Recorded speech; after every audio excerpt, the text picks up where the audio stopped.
Assalamualaikum warahmatullahi wabarakatuh.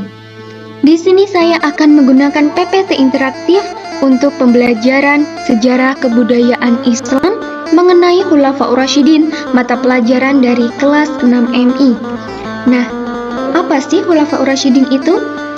Sebelum masuk ke materi, saya akan memperkenalkan diri saya. Kita klik profile. Nah, perkenalkan, nama saya Amirah Nubailah Hanum dari kelas 4B. NIM saya 12625212093, nomor absen 20 dari Prodi Pendidikan Guru Madrasah Ibtidaiyah. Kita klik kembali untuk menuju ke halaman beranda lagi.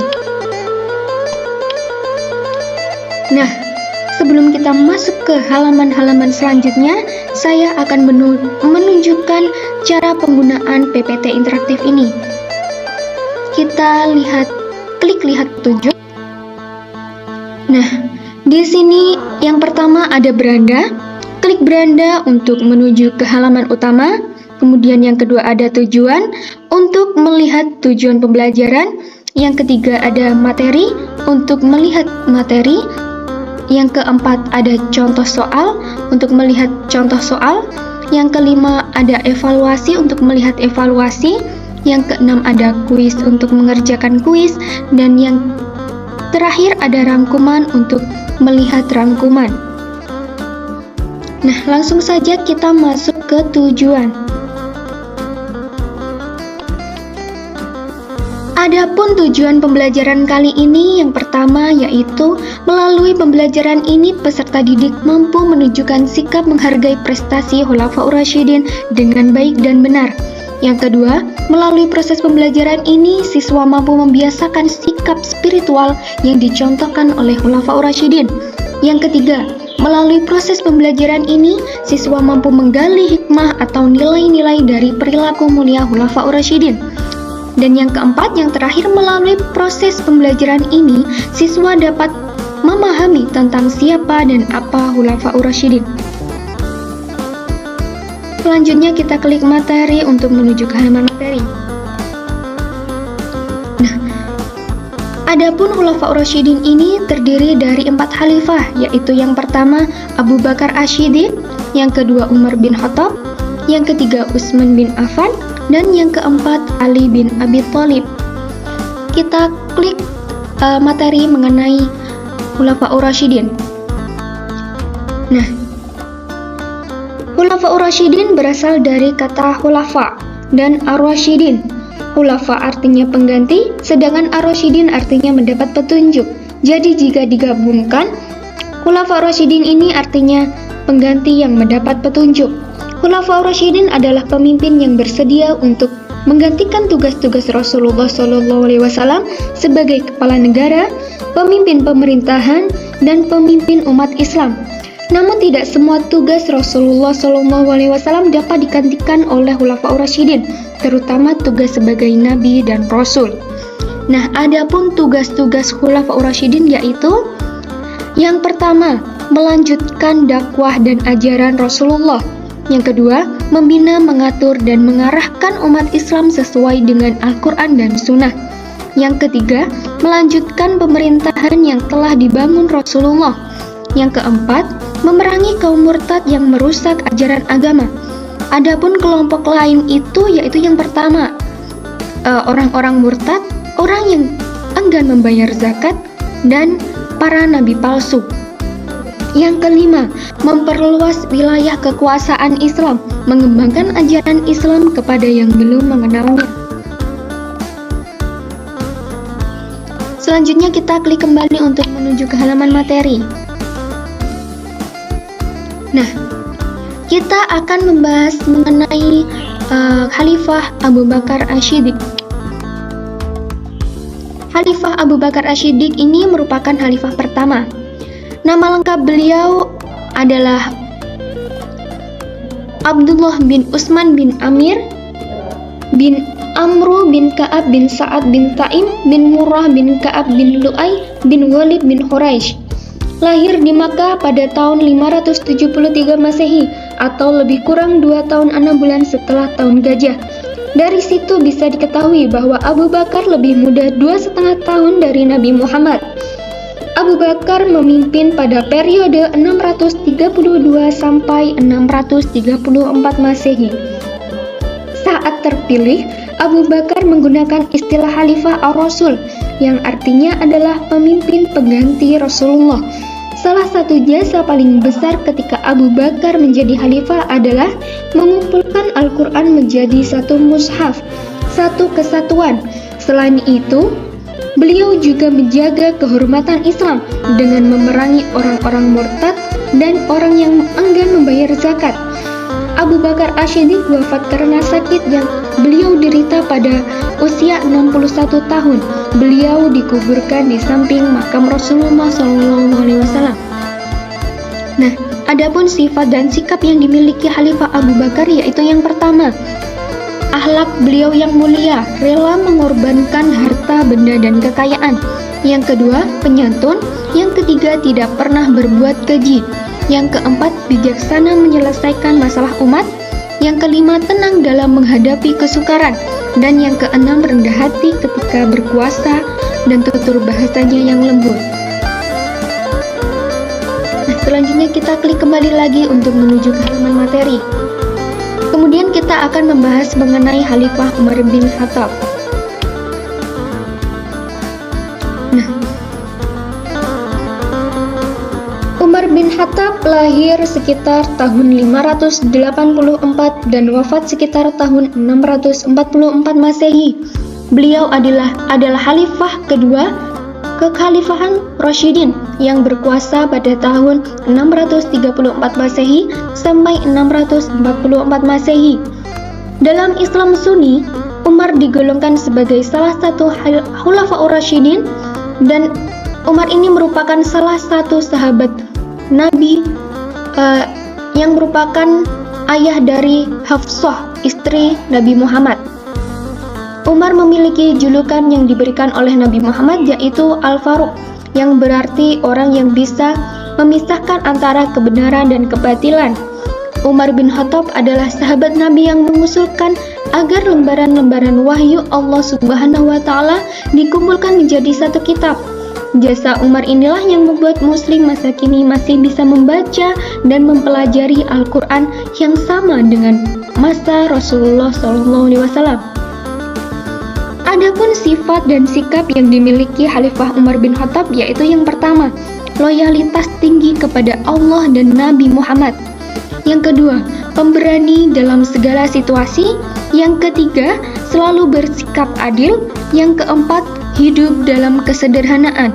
Beliau ini bertanggung jawab, amanah, dan peduli pada rakyatnya. Kemudian kita klik kembali lagi untuk menuju ke halaman materi. Selanjutnya kita akan membahas mengenai Khalifah Utsman bin Affan. Utsman bin Affan ini merupakan khalifah ketiga. Beliau ini lahir di Taif, Jazirah Arab pada tahun 579 Masehi atau 42 tahun sebelum hijrahnya Nabi Muhammad.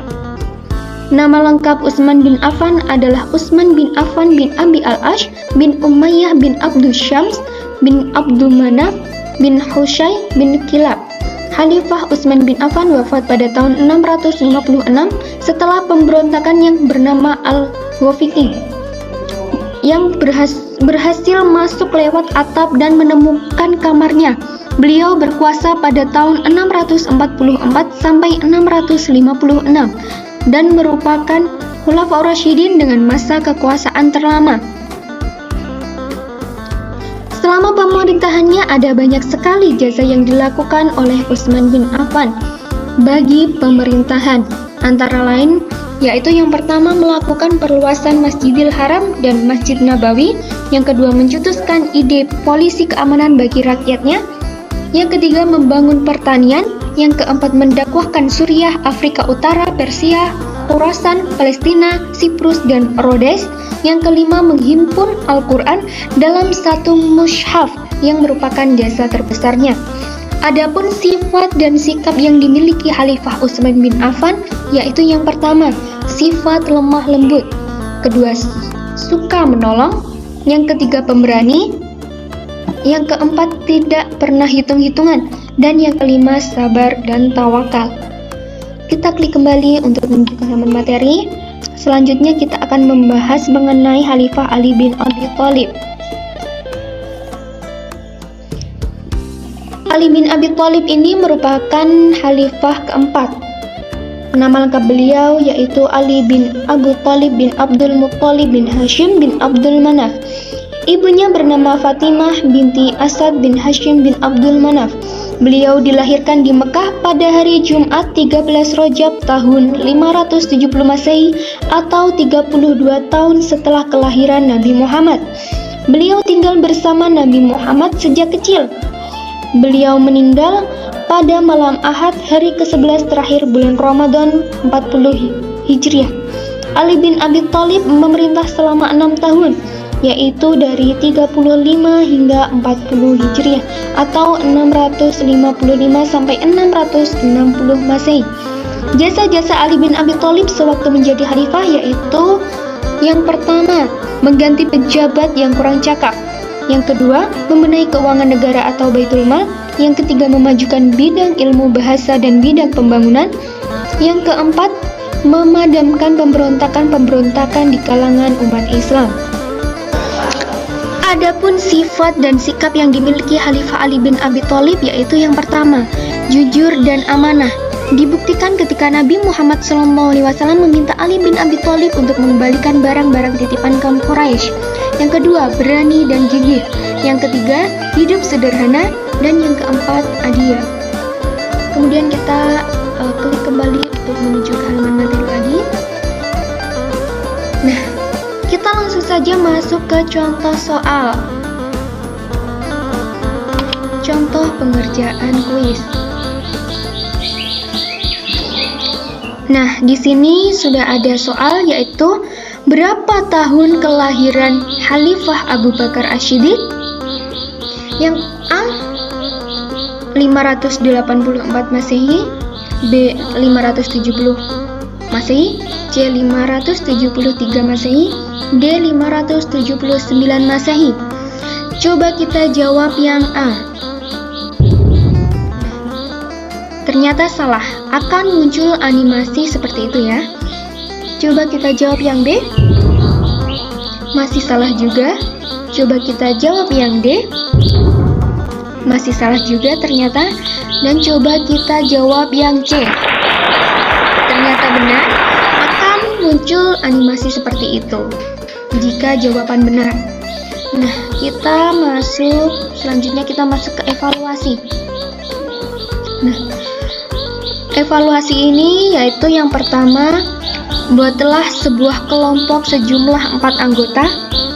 Yang kedua, kemudian amati dan sebutkan bentuk kegiatan sehari-hari yang mencerminkan keteladanan masing-masing khalifah atau khulafaur rasyidin.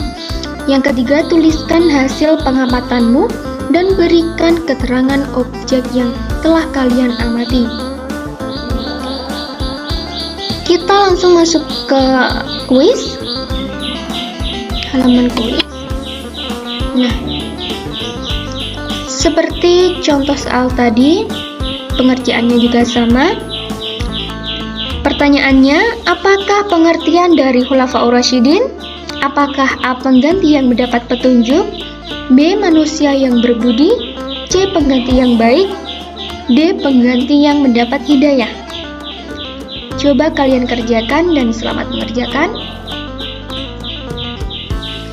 Kita langsung saja masuk ke halaman yang terakhir yaitu rangkuman. Nah, adapun rangkuman dari pembelajaran kali ini yaitu yang pertama, Khulafaur Rasyidin artinya pengganti yang mendapat petunjuk. Khulafaur Rasyidin adalah pemimpin yang bersedia untuk menggantikan tugas-tugas Rasulullah SAW sebagai kepala negara, pemimpin pemerintahan, dan pemimpin umat Islam. Kedua, Abu Bakar merupakan khalifah pertama. Salah satu jasa paling besar ketika Abu Bakar menjadi khalifah adalah mengumpulkan Al-Quran menjadi satu mushaf, satu kesatuan. Selain itu, ia juga menjaga kehormatan Islam dengan memerangi orang-orang murtad dan orang yang enggan membayar zakat. Yang ketiga, Umar bin Khattab merupakan khalifah kedua. Beliau adalah sahabat Nabi yang mengusulkan agar lembaran-lembaran wahyu Allah dikumpulkan menjadi satu kitab. Yang keempat, Utsman bin Affan merupakan khalifah ketiga. Beliau memegang masa kekuasaan terlama, dan jasa yang dilakukan Utsman bin Affan bagi pemerintahan yaitu salah satunya melakukan perluasan Masjidil Haram dan Masjid Nabawi. Yang terakhir, yang kelima, Ali bin Abi Thalib merupakan khalifah keempat. Jasa Ali bin Abi Thalib ini sewaktu menjadi khalifah yaitu salah satunya mengganti pejabat yang kurang cakap dan membenahi keuangan negara atau Baitul Mal. Nah, pembelajaran kali ini telah selesai. Terima kasih sudah menyimak dari awal hingga akhir. Jika ada kurang lebihnya saya mohon maaf. Semoga bermanfaat. Sekian dari saya. Wassalamualaikum warahmatullahi wabarakatuh.